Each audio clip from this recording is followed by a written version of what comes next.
I'm Stefan. How are you doing, Niklas? Hello, Stefan. Nice to meet you, man. I'm doing great. How are you?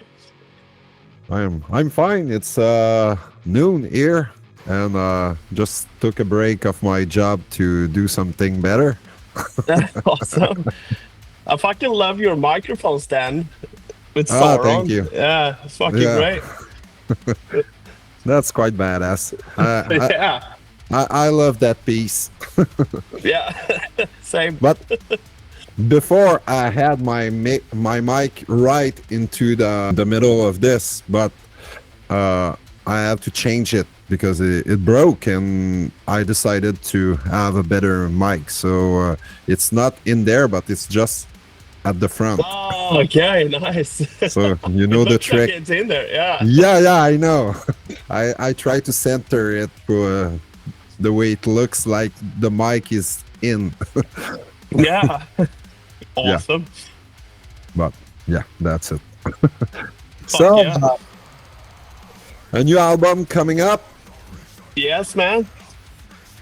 That's pretty great. I've been following the band for quite some time, probably since I'd say the third album. Yes. Yep. Um, but I know all the albums. I saw Orbit Culture, I think in Bloodstock for sure, but also here in Quebec, because Awesome. you tour a couple of times here in Quebec and Montreal. Yep.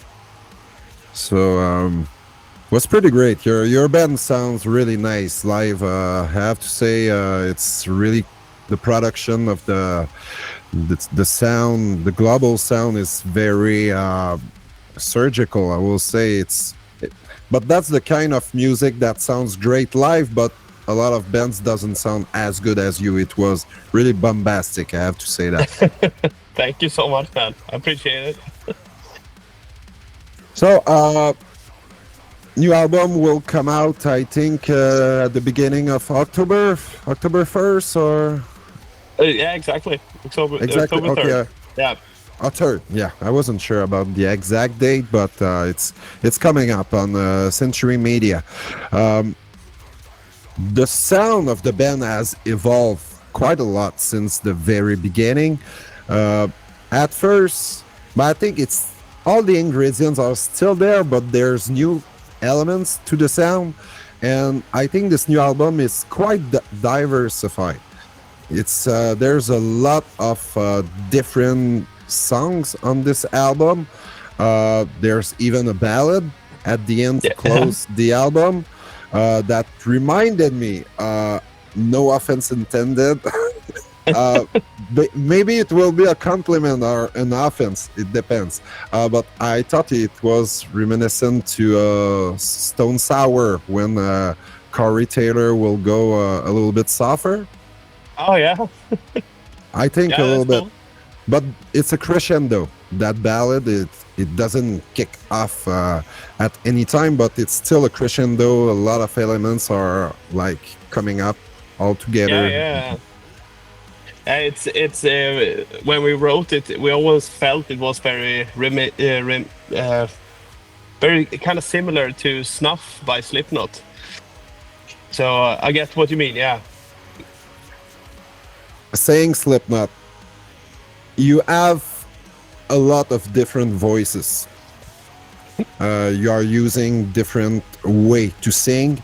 The main voice, more, not the guttural one, but the more scream voice. And I'm not talking about the raspy voice. You have a very clean voice, a raspy voice that can be a little bit different from time to time. You have the scream voice and the more guttural, more metalcore, I will say, or melodic death metal alike Yeah. voice. I think that the screaming voice is more towards Corey Taylor when he screams in Slipknot. The clean voice reminds me also of Corey, but when you do your more raspy voice, I think it's more like a blend between. Maybe you will think it's funky a little bit, but it's a blend of 90s James Hetfield and Chuck Billy from Testament. I think there's a bit of both of them in your voice when you do that half stream. I will say raspy. Yeah, What thank do you, you? man. I take it as a compliment for Oh, sure. it is. It is for sure. But I was listening to an older album yesterday, and I was like, okay, it's a mix of Jay Spatula, Chuck Billy, maybe, but at the same time, it reminds me of the former singer of the Dusk Fall. Do you remember Okay, that band? I do not. I'm sorry. It's a Swedish band, but their singer, Okay, yeah, their singer was from Finland. His name was Kai Jakola, okay. um, and Have to check it out.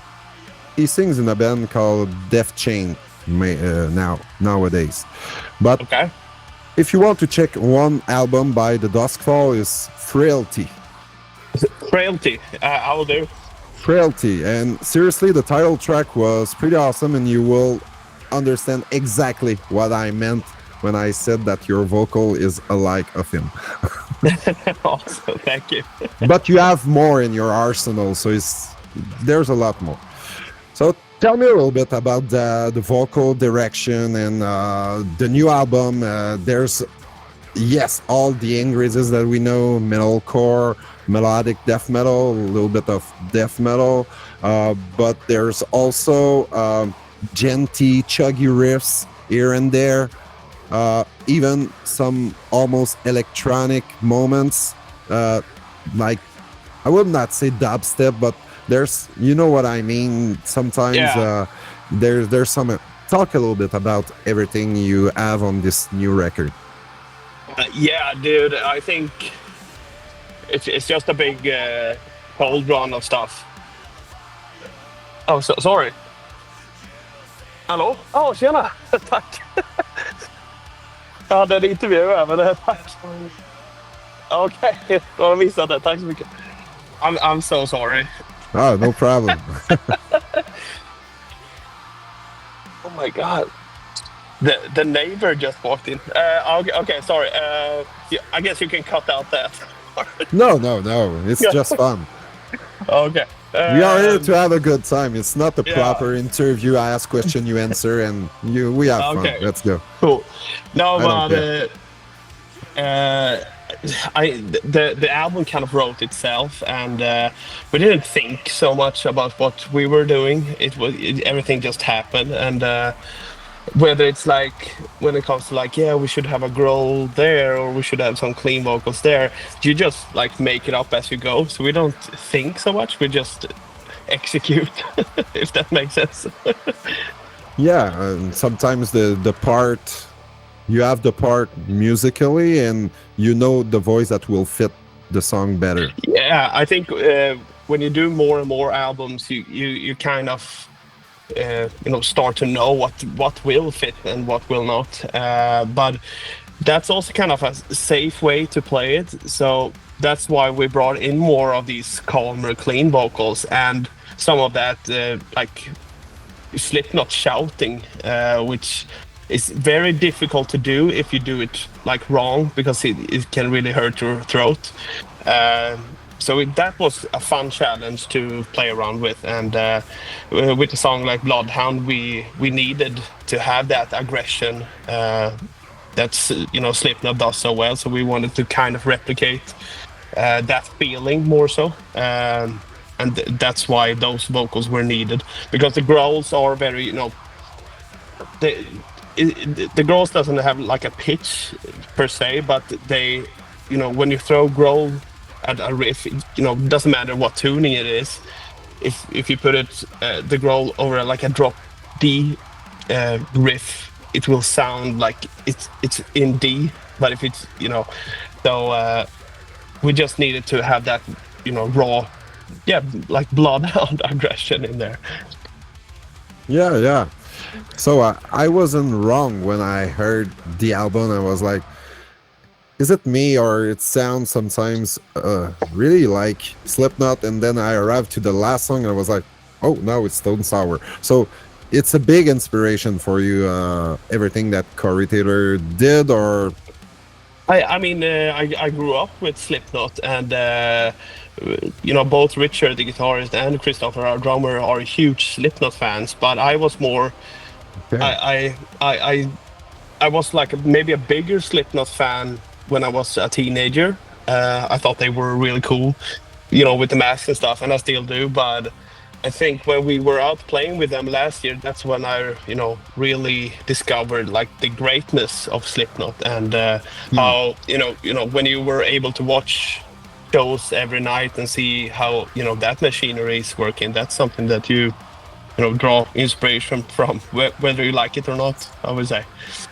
For sure. And like you said, like it or not, these guys live delivers the goods. And it's one of the best bands to see live. I'm not their Yes. biggest fan. I love the first two albums, especially the first one.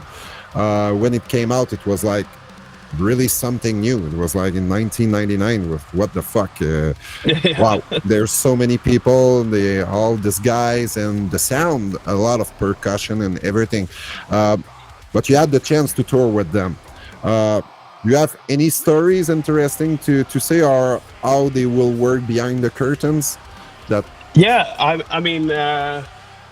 you hear like horror stories here and there, when it comes to bigger bands and stuff. And yeah, Slipknot was also one of those bands that, you may heard a bird say that you better, stay the fuck out of their way, because, they are very scary, and their crew is even scarier. But we were, the first day, I think we were in Noblesville in Indiana.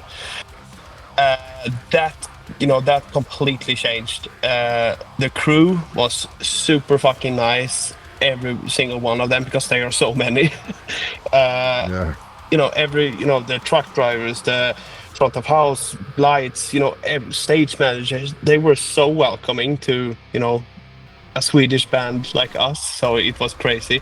And the first few shows, we didn't barely see any of the Slipknot members, but the more we came into that tour, they started to pop out here and there, and they were super nice too. And they were. Corey Taylor came into our dressing room one night and, said that he was so happy to have us there, and that we killed it at the shows. And yeah, so it was just, nothing what you expected. It was, so fucking good all around, all the time. that's amazing. And I think your band has a sound that fits really well with Slipknot, because you have your own elements, but you have elements that is really similar to their sound. So to and the fact I saw a Orbit Culture a few times live, it's perfect to crank it up, just to make people move a little bit, and to do a nice warm up before the bigger show. Hell yeah, hell yeah. Yeah, it's a good fit. And I see your band like increasing every single year in popularity, and I'm seeing you everywhere. uh, it's been like 11 years since the debut album. uh, I guess it was a decade going full throttle for you. You're the only remaining member from the first album, obviously. uh, how you describe this journey so far?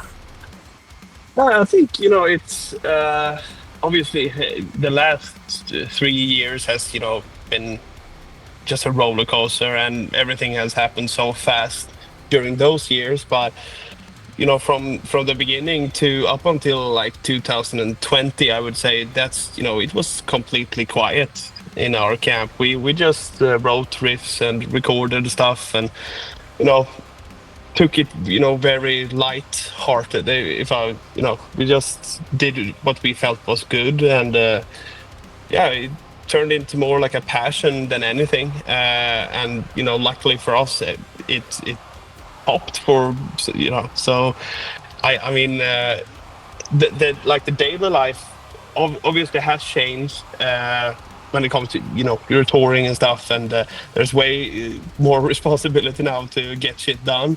But Yeah. I think living in a small town like Eksjö here, everything is kind of the same.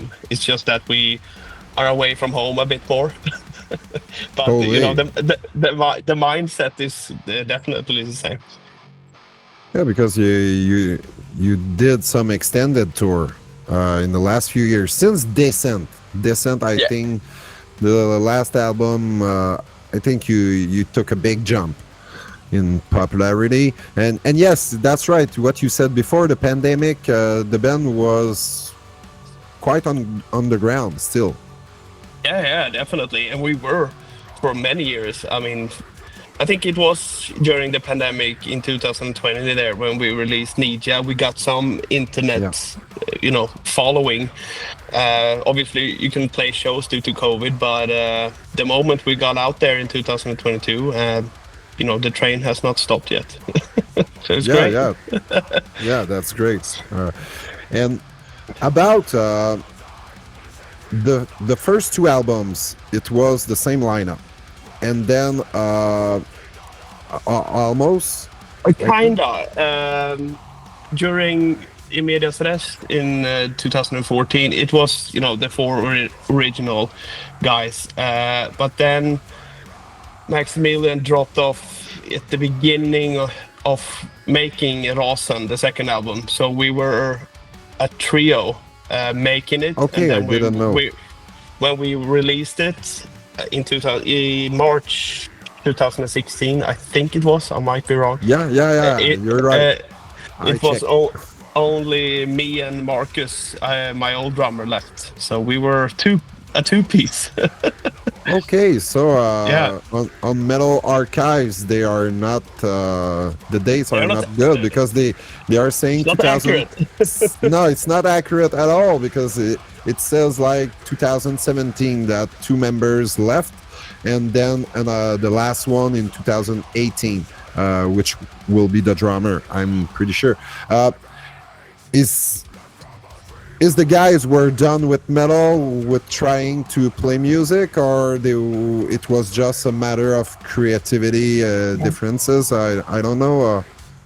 I think it was a combination of everything you mentioned. I know Christopher Olson, our old bassist, he had to go to university. Maximilian wanted to do something other in music, and he had like a cover band that he was playing with. And he didn't, I guess, want to take the larger leap, if when it comes to doing this kind of music, and wanted to Yeah, tour and stuff. And along came Frederick, our bassist, as of today, and Richard kind of at the same time in 2016. And once those two guys came along, we took it to another level again. We really wanted to be serious with the band, and then Marcus, our old drummer, I guess felt he didn't didn't want to do that, and he wanted to do other things. So that's why Christopher came along, and with Christopher, it became even a more ambitious project. So I think that's when that lineup was finalized, and that's when we got so serious about stuff, and start to look ahead and planning more what we wanted to do. yeah. So basically, it went from a studio band to a full-time band, and the new members back then, because it's been a long time, It's been like 7 8 years since the. I think that's the drummer that entered the band the last, maybe in 2020, if my memory is uh, right. yeah, Christopher joined. He joined actually in late 2018, but we made him like official in the beginning of 2019. Yeah. Ah, okay, so it makes sense. So for there's a lot of album cycles that has been done with that band, and we see that you are all passionate about music because we are seeing the band everywhere. So you got to involve yourself. It's not just okay. We'll write some songs and play a couple of shows, and then we'll resume our life. So, are you living from music 100%? Yeah, we actually do now. All the band? And yes, we that's always a scary thing to do, just to take that leap, and because it's such a tough business to be able to do that too. Yeah, But last year, the beginning of last year, we felt that we couldn't really take more time off from our daily jobs because we had so many tours lined up. So we were like, okay, let's take a risk here and see what happens. And fortunately for us, it's been going well, and we're doing well, and we're working with this full time now. So that's a blessing in itself, and I wouldn't trade it for anything. I love it so much, yeah. and Sometimes in life you have to take some risk. Eh, definitely. Nothing And happened to people who are playing it safe all along. no, no, the like what I think the biggest risk to reward ratio that we ever did, and I think that was the most important thing that we ever did, was this was back in 2022. We got the opportunity to go with In Flames to the US Oh and yeah, Canada, and I think we had I was there. oh yeah, Oh yeah, I we was were. there at that show.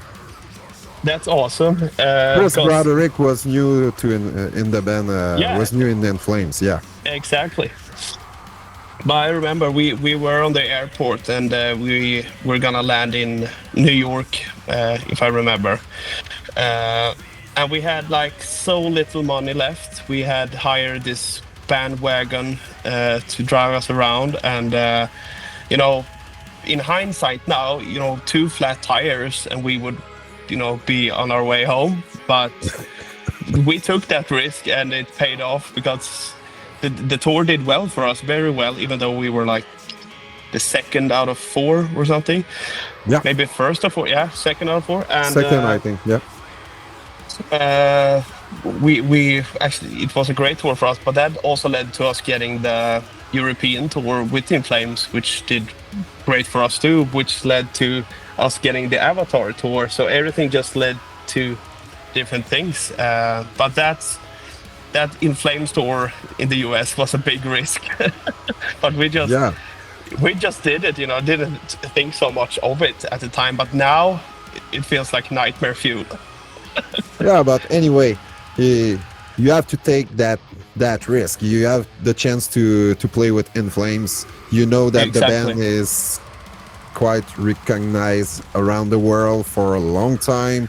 They are a real professional, and I think their live show has improved in lately. Because during Yeah, the they're great. pandemic, Anders took some vocal lessons, and it showed. His performance live are so tight right now. He can't sing the whole stuff as much as the more newer stuff, more clean vocals. And Chris Broderick is a fucking stud on guitar. So Yeah, man, it's a war machine right now in Flames. Seriously. definitely. I So love them so much. That was oh, me also too. one of those bands, you heard in the background when growing up. They were like kind of a big thing internationally, since they are from Sweden too. But now, when you was able to see their shows every night, I'm completely a In Flames fan these days, for sure. Yeah, I respect the band a lot, and they made some of my favorite album ever. The From the Jester Race up to Clayman, those four albums are like some of the best that were made ever. If you Yeah, ask me, the melodies are just so memorable, and but I like a lot of the stuff they did after. I'm not the but because there's a lot of people after Clayman In Flames were dead, blah blah blah. I don't think so, but no, definitely yeah, not. and they are a band who loves to take risks. They Yeah, did yeah, a lot of risks during their career, and I have to appreciate the effort and not staying in the same path that made them renowned. So they took some risk, and I think right now with the last album, they sound a little bit like everything they did. So Yeah. I love it. I love the new stuff. I love the old stuff. In the the stuff in between. It's all is in flames for me. yeah, Yeah. the DNA stays there. There's maybe two albums that were sounding a little bit like battles. It was really softer, and I'm not into that. But at the same time, they have like 15 albums. I can't like every one of them, so it's not a problem for me. Talking about your influences, what band made you the musician you are? Because every single musician was inspired by stuff, metal or other artists outside of metal as well. I think it in my DNA there will always be Metallica. That's like the spine. But it also, when it comes to next to that, would have to be Gojira in some way. Okay. Yeah. That's really when I got more familiar with that there actually was like harder metal, heavy metal, death metal actually. So that's a very important band to me. And then I just start to like branch out with Static X, fucking discovered Behemoth, Nile, and stuff like that. So, Nile. but yeah, definitely. Oh, you're a Nile fan. I love Carl Sanders and Nile in general. Yeah, I mean he's a fucking hell of a guitar player because it's his guitars and stuff are so fucking cool, and that distortion, it just smells, coagulated blood. Yeah. Yeah. It's so damn heavy, and they have so many technical riffs that are so much fun because it's technical, it's fast, but you hear every single note. It's so well played, and I love the previous guitar player, Dallas Toler Wade. Yeah, he was cool. It's such a shame he's not in the band anymore, but he did release 2 albums with his new project, but it's radio silence since a couple of years, unfortunately. But okay, I hope he will come back at some point. But last album from Nile, I think The Underworld Awaits Us. I haven't heard that one yet. I my should God, listen to it, right? Yeah. Oh, totally! It's a real banger. There, you can there's no skipper. It's a really cool album. There's really short tracks, like 2 minutes, but there's longer track as well, more progressive. Even an instrumental to close the album, and George Colius is going nuts on drums on that. I don't need to present the guy. Oh, that's a nice bunch of influences that you got. It's not only from Scandinavia. There's a lot everywhere. No. I think it's way more American. American, yeah. Definitely. Totally. So that's cool. I guess you don't have a lot of time left. It's 12:30. I should check here because it's another one right now. Right now. Okay. So time flies. I just checked. It does. Holy hell. I don't want to borrow time on another interviewer. Maybe you want to say something about the new albums coming up. It will be out on October 3rd on Century Media. I will say my favorite song, The Tales of War, Nerve, and the Storm, are my favorite personally. Awesome, thank you. But I think the whole album has a lot of things to offer. And you need more than one listen. At first, the first listen, I was a little bit disappointed, I have to say, because it was different from what I was expecting. But after a few more spin, I was like, okay, now I'm getting there. And I loved the other risks that you took. So awesome, thank you, man. Oh, but just make sure to spin it from start to finish, and I hope people will enjoy it as much as we had making it. So see you on tour for sure. That's great. Thank you, Niklas, for your time, and hope to talk to you again soon. Absolutely, man. Talk soon. Ciao, mate.